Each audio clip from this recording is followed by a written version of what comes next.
তথ্য ও সম্প্রচার মন্ত্রী জহিরুদ্দিন স্বপন বলেছেন, স্বাধীন গণমাধ্যম কমিশন গঠিত হলে সরকার আর গণমাধ্যমের উপর নিয়ন্ত্রণ আরোপ করতে পারবে না। সংশ্লিষ্ট কোনো পক্ষেরই কারো ওপর খবরদারিও থাকবে না। দৈনিক আগামীর সময়ের উদ্বোধন অনুষ্ঠানে তিনি এসব কথা বলেন। পরাগ আজমের রিপোর্ট।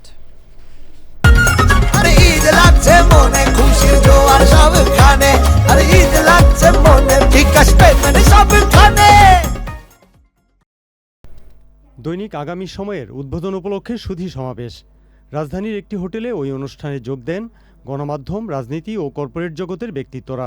অনুষ্ঠানে আগামী সময়ের সাফল্য কামনা করেন তারা।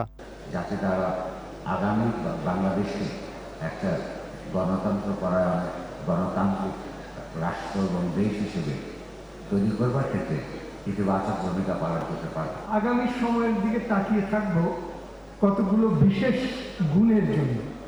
যদি সেগুলো সে পূরণ করে তাহলে আমি আমার ঈপ্সিত আদর্শ কাগজ খুঁজে পাবো।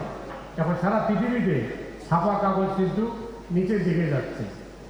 মুসলমান ঝুঁকি নিয়েছেন, এর পেছনে যারা যুক্ত তারা অবশ্য এটাকে ঝুঁকি মনে করবেন না, তারা মনে করবেন এটা বিনিয়োগ। পত্রিকার যে বিষয়বস্তু সেটা আজকের সময় তথা আগামী সময়ের চ্যালেঞ্জ মোকাবেলা করেই তারা পত্রিকাটি পরিচালনা করবেন। আমরা চাই সাংবাদিকতা করে সঠিক সাংবাদিকতার মাধ্যমে সমাজকে, দেশকে এমন একটা জায়গায় নিয়ে যেতে যে আগামী সময়টা আসলে হবে অনেক সুন্দর। তথ্য ও সম্প্রচার মন্ত্রী বলেন, একটি স্বাধীন গণমাধ্যম কমিশন গঠনে কাজ করে যাচ্ছে সরকার। খুব নিকট ভবিষ্যতে এমন একটা গ্রহণযোগ্য, স্বাধীন, কার্যকরী একটা কোয়াসি জুডিশিয়াল অথরিটি সম্পন্ন গণমাধ্যম কমিশন জাতিকে উপহার দিতে পারবে। তখন গণমাধ্যম কমিশনের মাধ্যমে এই জগতের কেউই আর কারোর উপরে কোনো ধরনের অতিরিক্ত খবরদারি করতে পারবে না।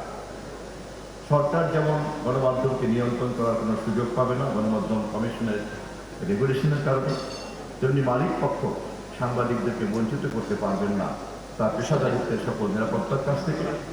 তেমনি কেবলমাত্র কলম হাতে থাকলেই সাংবাদিকতার নামে যে কোনো ধরনের নুসেন্স তৈরি করা যাবে না। অনুষ্ঠানের শেষ পর্যায়ে ছিল সাংস্কৃতিক পরিবেশনা। পরাগ আজিম, চ্যানেল আই, ঢাকা।